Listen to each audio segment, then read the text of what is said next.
அவர் மரணத்திற்கு விளிம்பில் நின்று கொண்டிருக்கிறார். அவர் மரணத்துக்கு ஆயுதமாகி இன்றைக்கு அவர் மரித்து போவதற்காக செயல்தான் இன்றைய தினத்திலிருந்தே ஆரம்பிக்கிறது. ஆண்டவருடைய சரீரம், அவருடைய ரத்தம், இதெல்லாம் எங்கே இருந்து வந்தது, எப்படி வந்தது என்று நாம் பார்க்கின்ற பொழுது காயின் ஆபேல் இவர்களை சொல்லாமல் இந்த திருவிருத்தினுடைய வரலாற்றை நாம் நிறைவு செய்ய முடியாது. என்ன, இயேசு கிறிஸ்து வாழ்ந்தது புதிய ஏற்பாட்டின் காலம். நாம பெற்றுக்கொள்கின்ற ராபாஜனம் 2026. இதற்கும் காயின் ஆபேல் அவங்களுக்கு என்னென்ன சம்பந்தம் என்னவென்று சொல்லுகின்ற பொழுது, ஆபேல் யார், என்ன வேலை செஞ்சிருக்காங்க? ஆடுகளை மேய்த்துக் கொண்டிருந்தான். ஆபேல் தன்னுடைய வேலைகளிலே கடவுள் ஆசீர்வாதமாக கொடுத்த அந்த ஆசீர்வாதத்தின் ஒன்றை, கொழுத்த பழுதில்லாத செம்மறி ஆற்றை ஒன்றை எடுத்து வந்து அவன் பலியிடுகிறான். இந்த பலியிட்டு அந்த ரத்தத்தின் மூலமாக அவன், கடவுளே நீர் எனக்கென்று ஆசீர்வாதத்தை கொடுத்திருக்கிறேன், அதனுடைய அடையாளமாக உம்முடைய கிருபை நிமித்தமாக நான் ஆசீர்வாதத்தை பெற்றிருக்கிறேன், அதனுடைய அடையாளமாக நான் உமக்கு நன்றி செலுத்துகின்ற வண்ணமாக இந்த பலியை நான் உமக்கென்று கொடுக்கிறேன் என்று சொல்லி ஆடுகளை பலியிடுகிறான். யாரு? ஆபேல். இங்கே காயின் யார்? என்ன வேலை செய்கிறார்? காய்கறி விவசாயம் செய்து கொண்டு வருகிறார். விவசாயம் செய்து வருகின்ற இந்த காயின், ஆண்டவரே நீர் என்னுடைய கைகளின் பிரயாசத்தை ஆசீர்வதித்து உம்முடைய கிருபை நிமித்தமாக என்னுடைய வேலைகளை செழிப்பாக மாற்றி இருக்கிறேன், அதன் மூலமாக கிடைக்கப்பட்டுள்ள இந்த தானியங்கள், இந்த பொருட்களை கொண்டு நான் அப்பத்தை இடுகிறேன் என்று சொல்லி அவன் அப்பத்தை இடுகிறான். இதெல்லாம் யார்? எபிரேய மக்கள், ஆதாம் ஏவாளினுடைய பிள்ளைகளாக காயின் ஆபேல். காயின் ஆடுகளை, காய்கறிகளை வியாபாரம் இதிலே செய்து கொண்டு அதன் மூலமாக அந்த அப்பத்தை உருவாக்குகிறான்.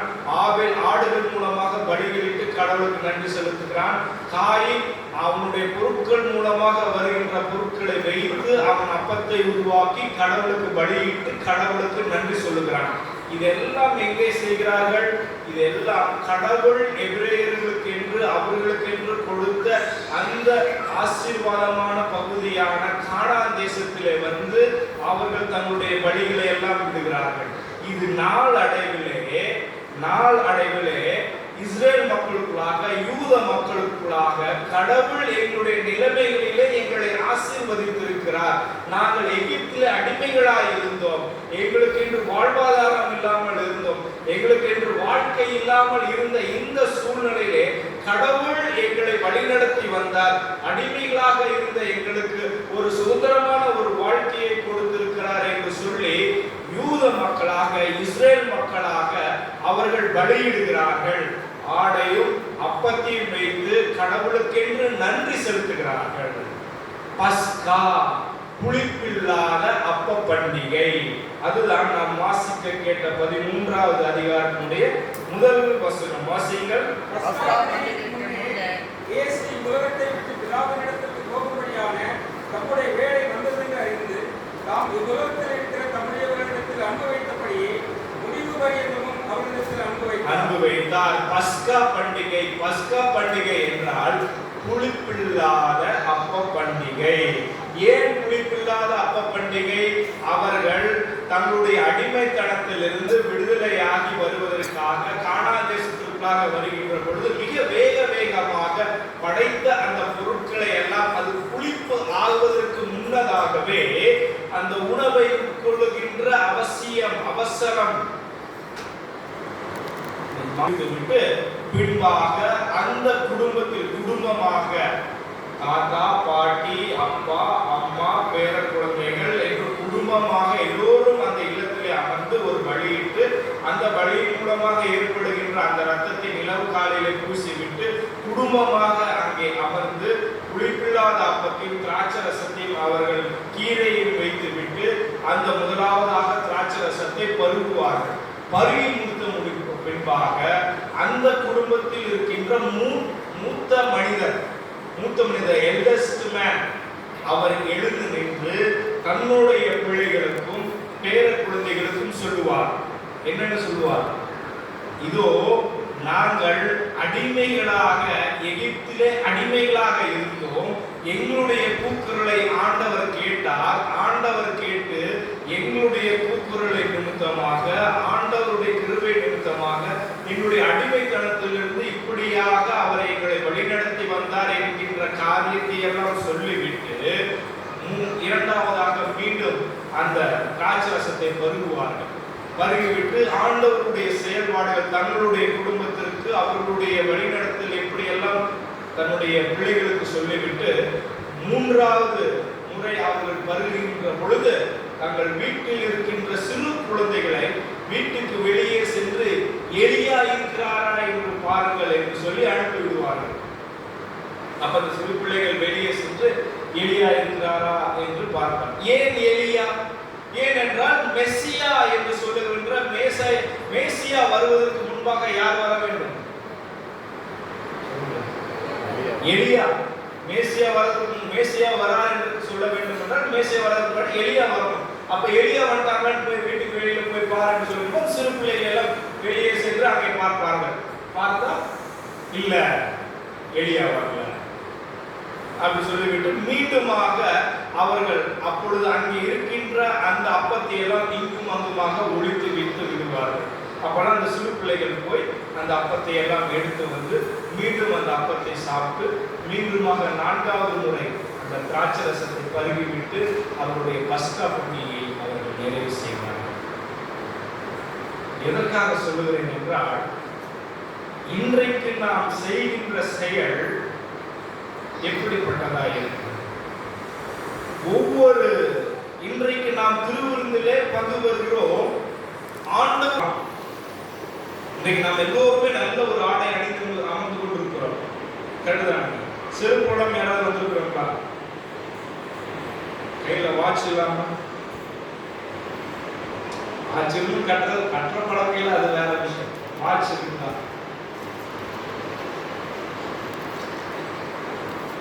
நெஞ்சியை குடிச்சிட்டு விவசாயத்துக்கு போனால், வேலைக்கு சென்றால் இரவு வந்து தான் சாப்பிடுவார்கள். இரவு 6 மணிக்கு வந்து சாப்பிடுவார்கள். வெயில் குதிக்கின்ற வெயில். இன்னைக்கு நம்ம செப்பல் ஷூ போட்டு நல்லா ஏசியில ஜாலியா வரும். நம்முடைய முன்னோர்கள் எப்படி இருந்தார்? அடிக்கின்ற வெயில், வேகாத வெயில நின்று நிலத்துல வேலை செஞ்சு உழவை வேலை செஞ்ச நிமித்தமாக அப்படிப்பட்ட வாழ்க்கையை நாம் பெற்றிருக்கிறோம். அப்படி நம்முடைய முன்னோர்களுடைய தியாகம், அவருடைய செயல்களை இன்றைக்கு நாம் நம்முடைய அடுத்த தலைமுறைக்கு, நம்முடைய சந்ததிக்கு சொல்லிக் கொடுக்கிறோமா? இரண்டாவது, எலியா வந்துட்டார், போய் பார்க்கறியா? மேசியா வரப்போகிறார், அதற்காக உன்னை நீயே ஆயத்தமாக்கி இருக்கிறாயா என்று நாம் நம்மளுடைய அடுத்த தலைமுறைக்கு கற்றுக் கொடுக்கிறோமா? இல்லைங்க, ஏதோ நானே பென்ஷன் கேஸ், நானே ரிட்டையர்டு வயசானவங்க, ஏதோ அவங்க போடுறாங்க சாப்பாடு இல்லைன்னா நான் பாட்டு ஏதோ இருக்கு, நான் இருக்குங்க, என்னோட இந்த கதையே பெருசுங்க, இதுல பைபிள்ல ஏசாமி பற்றிய கதை அதெல்லாம் சொல்ல முடியுமா? இல்லை, அப்படி அல்ல. குறிப்பாக நாம் வாசிக்க கேட்ட இந்த யோவான் 13ஆம் அதிகாரத்திலே மிக சுருக்கமாக தியானம் செய்வோம். 3வது வசனம் வாசியுங்கள்.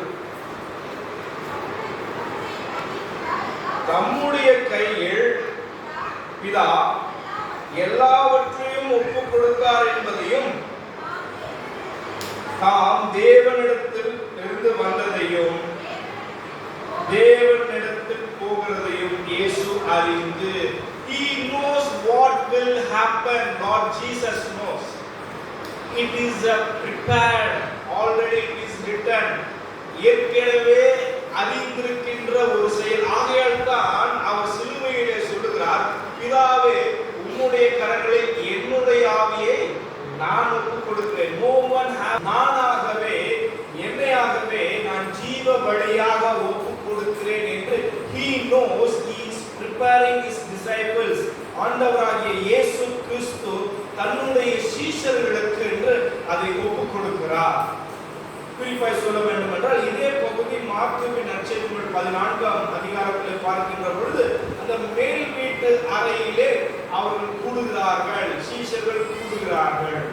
இதை எதை காட்டுகிறது என்றால், Jesus Christ is not against rich people. இயேசு கிறிஸ்து பணக்காரர்களுக்கு விரோதமான ஒரு மனிதர் அல்ல. நிறைய நேரங்களிலே நாம் சொல்லுவோம், இதோ பணக்காரர் ஒட்டக காலிலே ஊசி என்றெல்லாம் சொல்லி பணத்திற்கு எதிரானவர் என்றெல்லாம் நாம் சொல்லுவோம். ஆனால் அப்படி he has a rich friendship also. ஏனென்றால் இங்கே அவர் குறிப்பிட்டு சொல்லுகிறார்.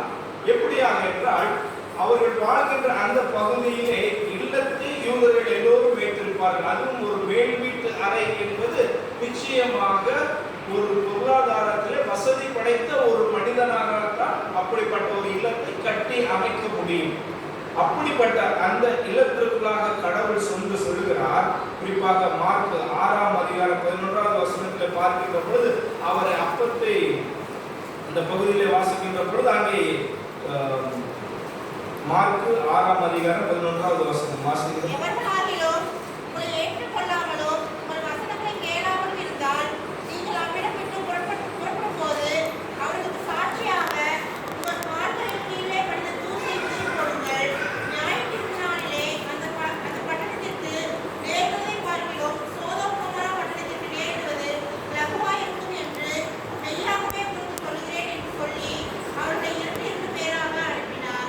ஆண்டவராக இயேசு கிறிஸ்து அங்கே தன்னுடைய சீஷர்களுக்கு அறிவுரை கொடுத்து அவர் அனுப்புகிறார். அதற்கு முன்னதாக நடைபெறுகின்ற ஒரு செயல் என்னவென்றால், 5 அப்பம் 2 மீன்களை பந்தியிலே இயேசு கிறிஸ்து அந்த அப்பத்தை எடுத்து ஸ்தோத்திரம் பண்ணி, இது உங்களுக்காக கொடுக்கப்படுகின்ற என்னுடைய திரு சரீரம். You first get a salvation.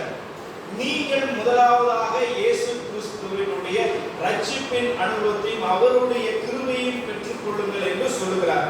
இரண்டாவதாக நாம் இந்த மார்க் கோவிலை பார்க்கின்ற பொழுது, பாடுகள், என்னுடைய பாடுகள், என்னுடைய சிலுவை மரணத்தை நினைவு கூறும்படியாக இதை செய்யுங்கள் என்று சொல்லுகிறார்.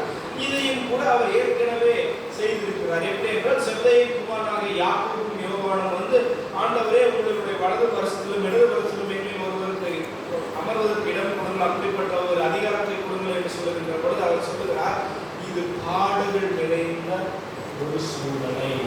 இது பாடுகள் நிறைந்த ஒரு சூழ்நிலை.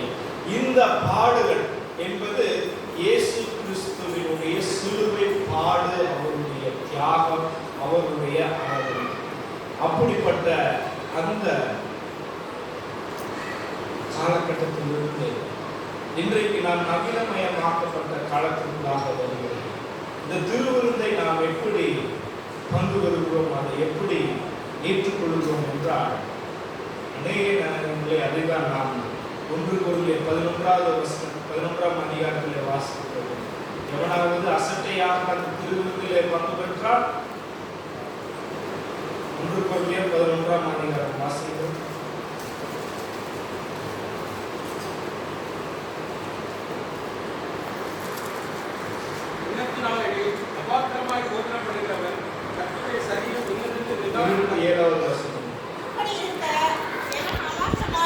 அப்படி இருக்க எவன் அபாத்திரமாய் கர்த்தருடைய அப்பத்தை புசித்து அவருடைய பாத்திரத்தில் பானம்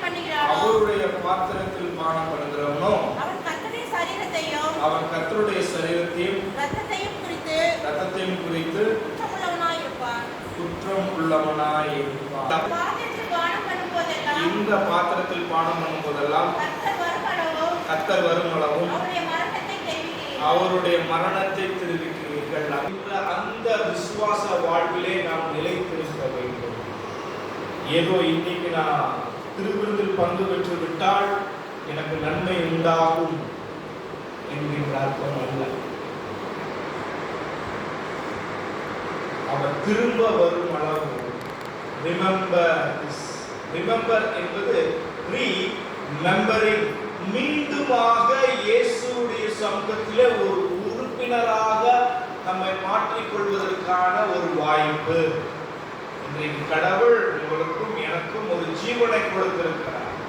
அந்த ஜீவனிலே இயேசுவே உங்களுடைய பாடுகளையும் உங்களுடைய மரணத்தையும் நீர் திரும்பவும் வருகிறீர் என்கின்ற அந்த விசுவாசத்தை நான் விசுவாசிக்கிறேன்.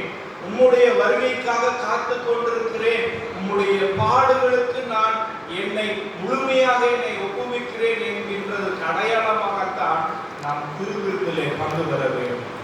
இன்றைக்கு நாம் பெறப்போகின்ற இந்த அப்பமும் திராட்சை ரசமும் அன்றைக்கு இருந்த அந்த அப்பம் எப்படி தயாரித்து செய்யப்பட்டுள்ளது? அப்பத்தை எப்படி செய்ய முடியும்? கோதுமை இருக்கு. கோதுமை எடுத்து என்ன, கோதுமை எடுத்தா சுட்டா ஆயிருமா?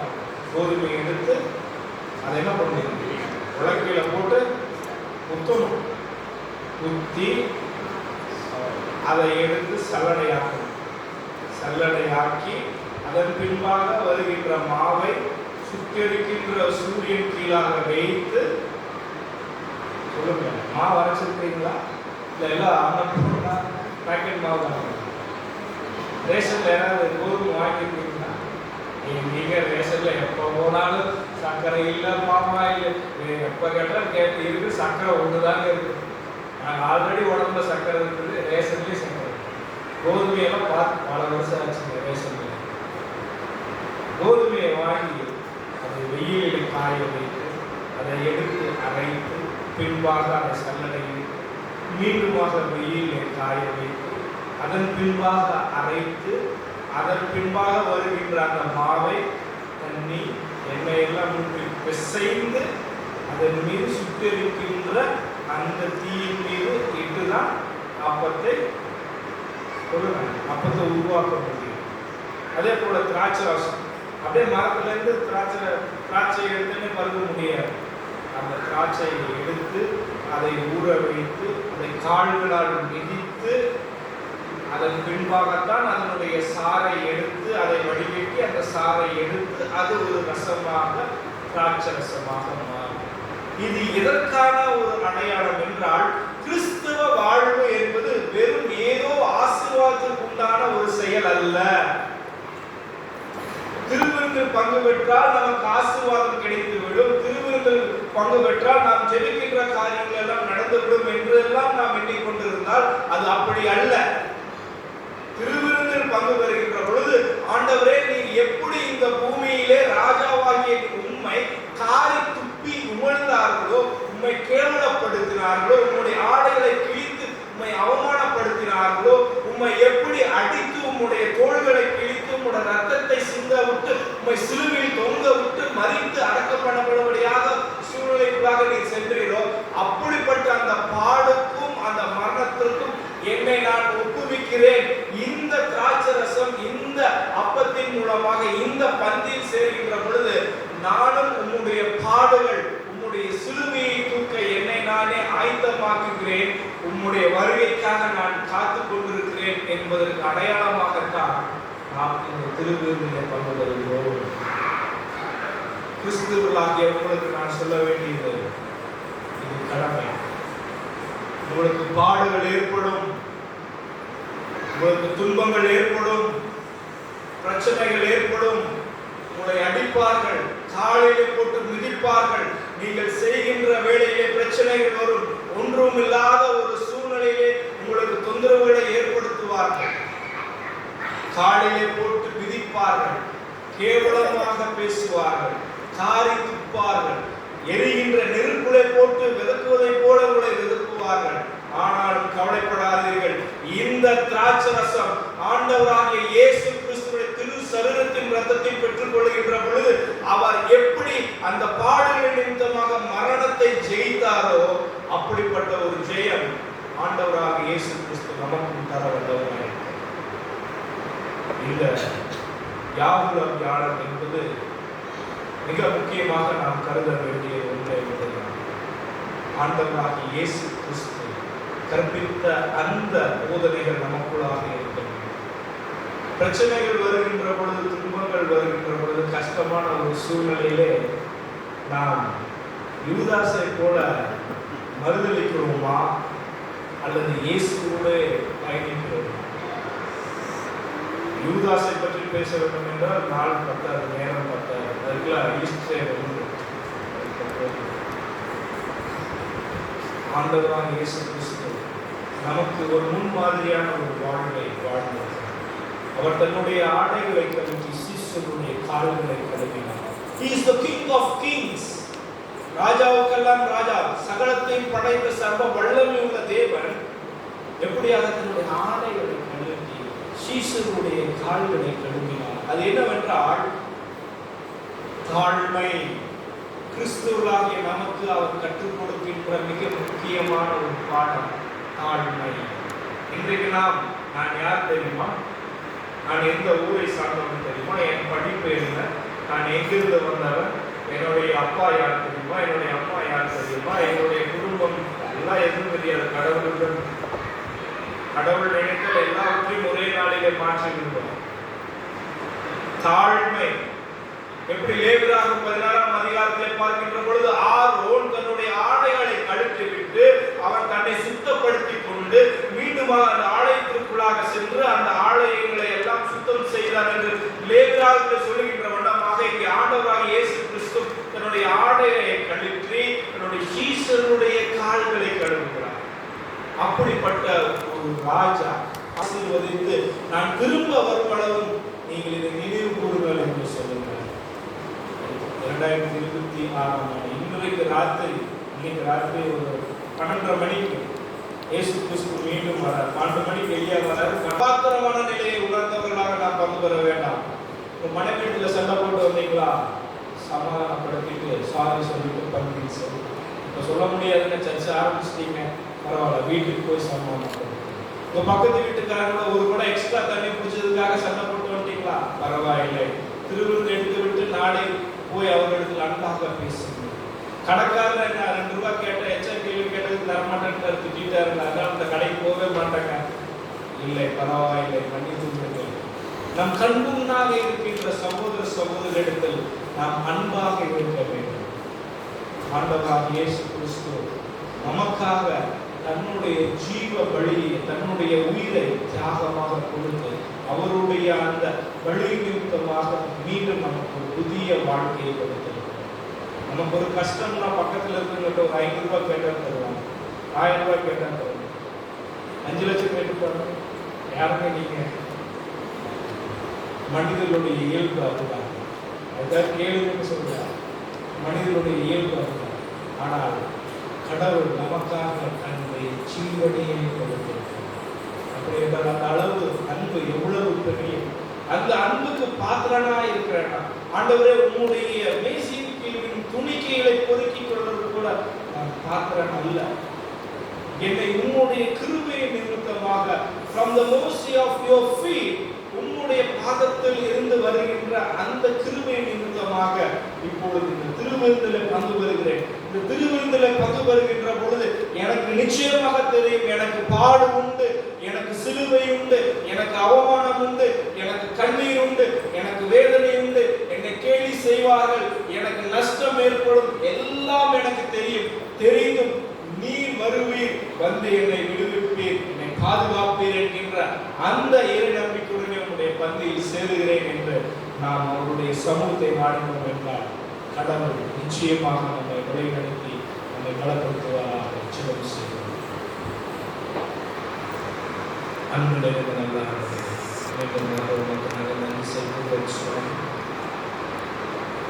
நான் திரும்ப வரும் அளவில் இதை அனுசரித்து இதை நினைவு கூறுங்கள். உங்களுக்காக சிந்தப்படுகின்ற என்னுடைய திரு செயலும் என்னுடைய திருமட்டம் என்று சொல்கிறேன்.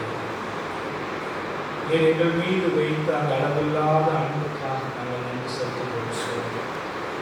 நம்முடைய அளவில்லாத அன்பை பெற்றுக்கொண்டவர்களாகிய நாங்கள் இந்த உலகத்துக்கு நாங்கள் கடந்து செல்கின்ற பொழுது எங்கள் கண் முன்பாக இருக்கின்ற எல்லோர் முன்பாகவும் அன்புடன் கிறிஸ்துவின் நடந்து வாழவும் உம்முடைய வருகைக்காக நாங்கள் காத்துக் கொண்டிருக்கிறோம். நீர் மீண்டும் வருவே என்கின்ற அந்த விசுவாச வாழ்விலே நாங்கள் தொடர்ந்து நல்ல கனி தருகின்ற ஒரு தாழ்மையான ஒரு வாழ்வை வாழ நீர் எங்களுக்கு கிருபை செய்ய வேண்டும். இயேசுவின் மூலம் வேண்டிக் கொள்கிறோம்.